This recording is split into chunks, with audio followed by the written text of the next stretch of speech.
All right, so we rolling. It's Freedom Phil, like, subscribe. What's today's topic? I want to talk about is like multi-generational trauma. Intergenerational trauma. Is that a kind of a cop out for trauma loading on your children? And why do I think this? Now, I'll explain. Freedom Phil, like, subscribe, and hey, turn up the video speed. You should be watching this if I choose to upload it at 1.75, 150, whatever. By the way, once again, channel's not for kids. If your kids are watching this, it's because you're a shitty parent. Just saying. It's for the adults and people that are capable of thinking like adults. Shit, there's a lot of adults I see that are still locked in middle school. Let's get into it. So I'm watching this, documentary, kind of clicked onto it. And it's got some Native American action here, and they go into intergenerational trauma, as a kid and blah, blah, blah, and art helped me get out of it. I'm like, okay, that's cool, man. You got you out of it. But then I think to myself, how many times have I heard this kind of language? You hear it with like Latinos complaining about something. You hear it with black people complaining about something. Sometimes you'll hear it with white people too. And First Nations people, oh yeah, it's all about that.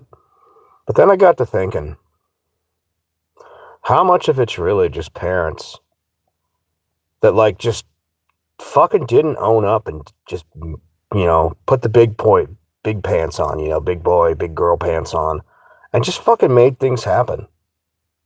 Because I notice a tendency, whenever I hear about intergenerational trauma, I generally see a shitty parent. And they're like, you don't understand what happened to them. Yeah, well, fucking, that happened. I don't know. Sometimes it's kind of like, I was talking to a relative about that. And she was saying, the thing is, she's been like looking into this thing where it's the past is the past. It's somewhere some years back. It's all about what you're doing in the here and the now. And I was thinking about that, and I wonder how many people like that came back from World War whatever. And you hear about how the elders back in the day, they didn't tell like war stories. They didn't tell that story about, hey, yeah, I saw my friend get blown apart. They didn't terrify their kids with this message, of like, yeah, like sometimes a dad wakes up in the middle of the night. It's because a landmine blew up half his friend right next to him, or a mortar or something. They had enough decency to take the horrors of the past and let them die in the past. Sure, somebody might write a book about what happened and how bad it is. Lots of books, in fact. But it wasn't something that you brought home and shoved in your kids' faces. You realized how horrific that was and how grateful you were to survive it. And you just looked at the world and said, okay, we've got to make something of tomorrow. Whatever happened in the past, good, bad, whatever, if it's not helping us now, it's just something in the past. So now it's like, where are we going to go into the future? I think a lot of people, and I think it's a victim culture that we've been slowly raised in the last number of years, decades, I should say. I think it's a luxury, to be honest.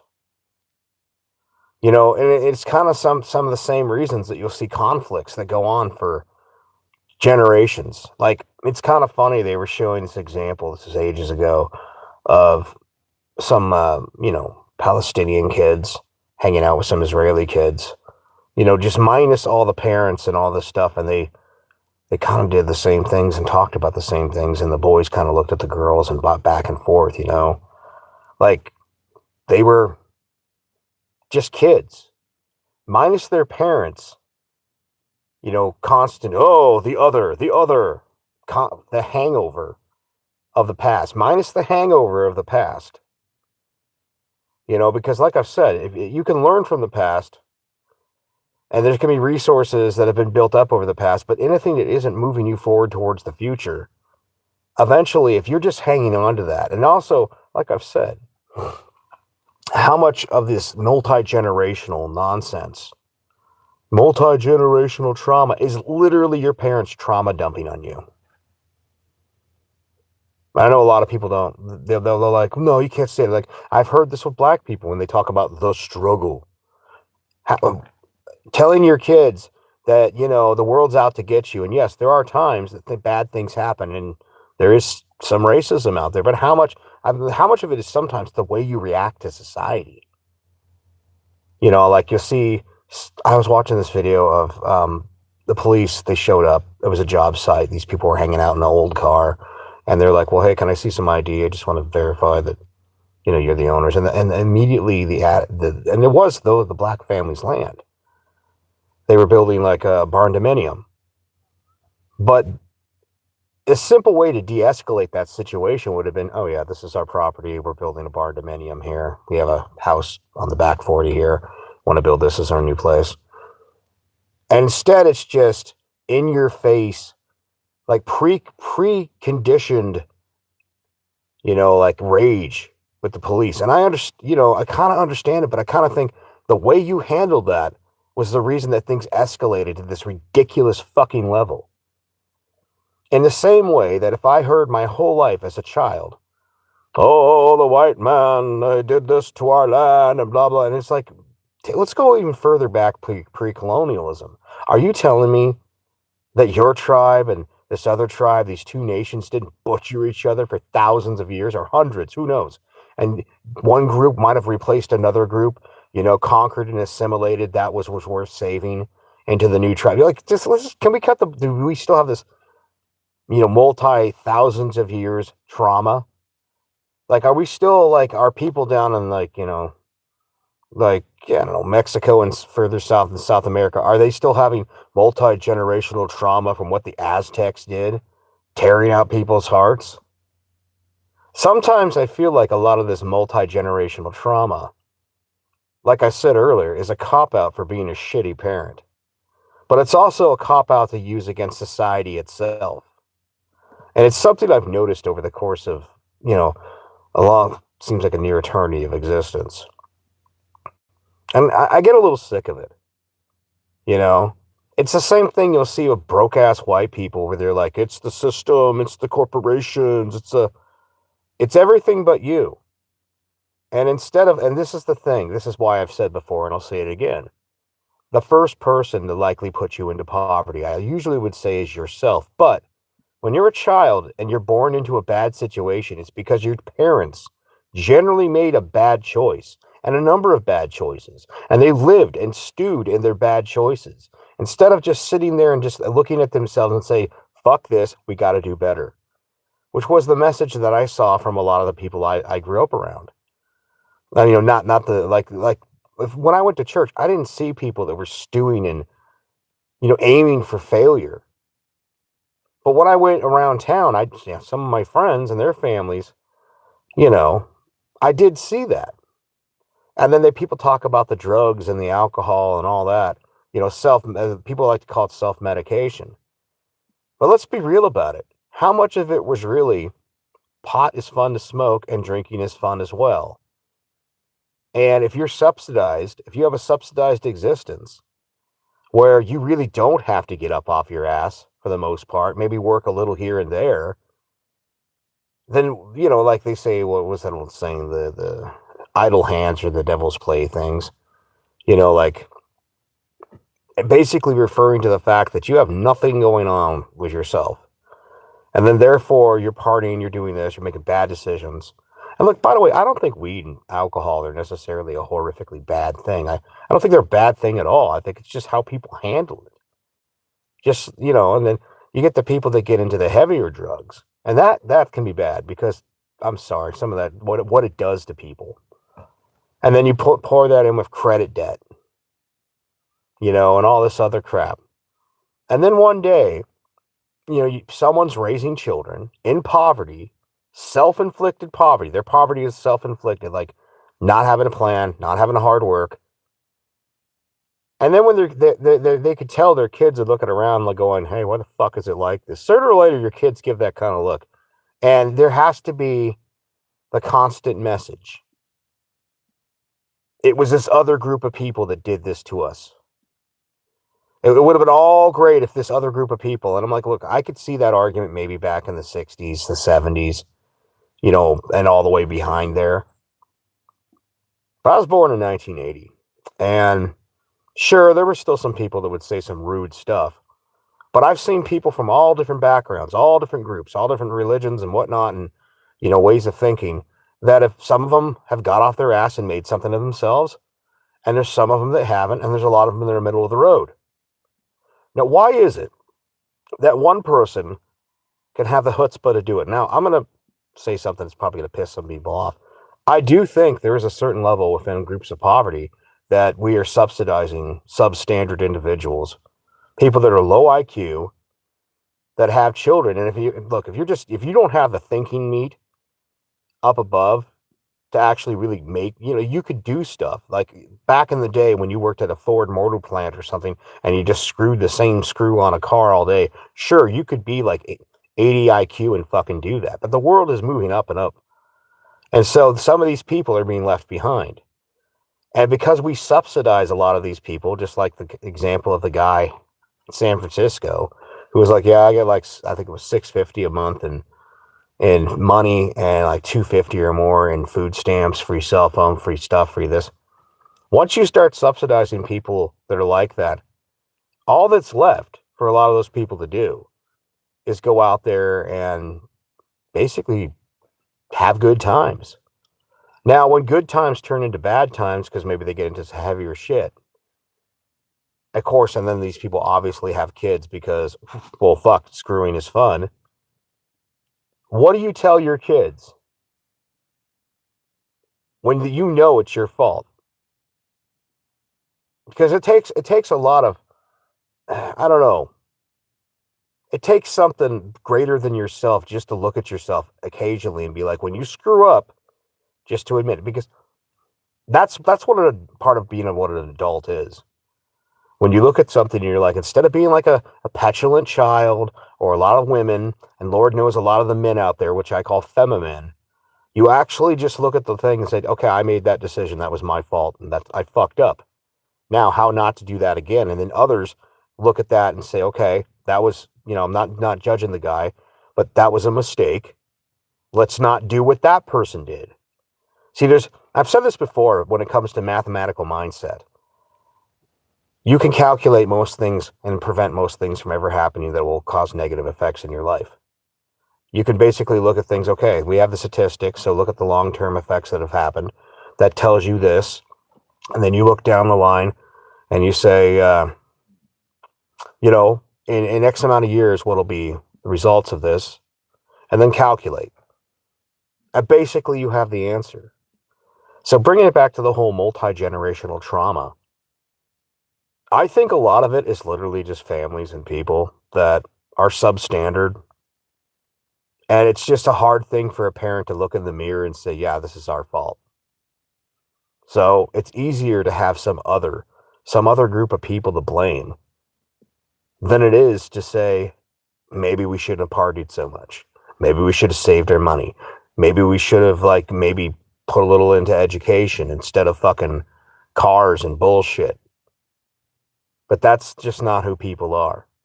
At the end of the day, most people, in my opinion, don't evolve out of that middle school mindset of what clothes, what this, what that.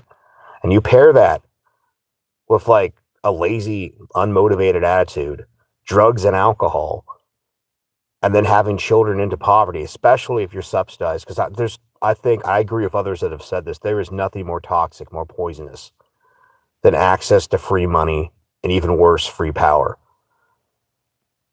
People are at their best when they're building up towards something. So I don't know. Sometimes when I hear about multi-generational trauma, I'm just like, yeah, okay. Or maybe you're just, your parents and your community had a lot of fuck ups. And it's easier to do that. But like I said earlier, you ever notice all those people that went over to the world wars, Vietnam, all these wars, and they don't come back and trauma dump on their kids about, when I was in the war. I mean, that, by the way, if your parents were doing that, your parents were fucking assholes. No, they came back and they thought, well, that was really horrific. Glad we're not there anymore. And they moved on with their lives. That's part of what being a parent is. It's part of it is just realizing It's not sparing your kids from any sort of pain, but it's not taking your pain and lashing out and inflicting it upon your children. It's training your children to be better and better. And that's part of what I think we've went away from that as a society. We have got so far fucking away from that. We have now made it to where your pain is now your identity. Your people's trauma is your identity. And that's the most toxic shit you could ever imagine. The whole idea of the individual being a blank slate, well, I think some of it's bullshit, but they're not going to have a blank slate if you've taken the fresh canvas that is your children and painted all this generational nonsense onto them. I mean, I understand being proud of your culture is a good thing, but using it as a reason, well, you see, these other people did this to us. No, that's you literally using that as a cop out instead of fucking adulting up. And imagine for a second if all these kids that were told all this nonsense, and I'll tell you a short story. Part of the reason I was watching these First Nations thing, and they're going off about that. When I was a young 20-something teen, so then one of my buddies was dating this chick, and she really didn't care for the natives, and she was vocal about it. And I'm like, what's her deal with that? And back then, I'm like, she's just a racist. Something? No. But my buddy explained it. He's like, when she was a little girl, she rode the same bus that they ran down to the res to bring kids into school, and she was a pale-skinned redhead. And on a regular basis, the native kids beat her up because she looked different. And that's part of the reason that still to this day, she's like, no, fuck them. I don't want to. She's like, she doesn't hate people, but she's like, I don't want to hear no crying native excuse when the moment those people got the chance, to fucking fuck with somebody. And you hear about this with people when they're doing the mixed busing, like the parents lived in a neighborhood. So then your kid goes to the black school, white kid going to a black school, and they get the shit kicked out of them because they're white. The moment the other group of people got the term to be the authoritarians, oh, wow, surprise. So it just turns out that sometimes people are shitty. People are fucking shitty. And this idea of being like, oh, the white system, the white man, it's all bullshit. Like, especially with some of these groups that are so fucking heavily subsidized. Like, your mother is on welfare, and she's able to, like, get how much in benefits? Free education, free this, free that. Native Americans, like, God, you're probably the most subsidized group in America. Free housing, best fishing rights, best lumber rights, best everything fucking rights. Go to college for free. Like, honestly, you should be the doctors and lawyers and city councils. And by the way, some of them are. They're moving on up. But this whole thing of like sitting there and trying to use multi-generational nonsense, multi-generational trauma. No, that's literally your parents feeding you that poisonous mindset of victimhood when you're not a victim. Your fresh canvas is now painted with their nonsensical trauma. And like I said earlier, when people came back from wars back in the day, they didn't fucking inflict their war experience on their children. They fucking gritted. I mean, maybe it's stoic, the Stoics and whatnot. They the most part, they fucking put it behind them and they just got up and had to make a new day. And that's what adults do. But let's be honest.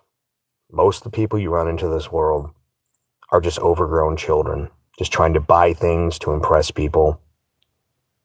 Because, fuck, we let's be honest. This world is very, very blessed. I mean, for as much as people complain about America, we really are living in a strange golden age. Arguably, it was better for the boomers, and the boomers did fuck up a lot of things. So did Gen X. Honestly, the greatest generation allowed them to do it. But still, we live in a wonderful, beautiful age. So if you're failing in this modern era, it's you. It's fucking you. And just like children, adults that act like children are looking for anybody to blame but themselves. But it's like the Jimmy Buffett thing. First, it's someone else's fault. Then you may become a little conscious and think, maybe it's my fault. And then one day you realize, yeah, it's likely. Yeah, it's your own damn fault. Freedom Phil, take it easy. Peace.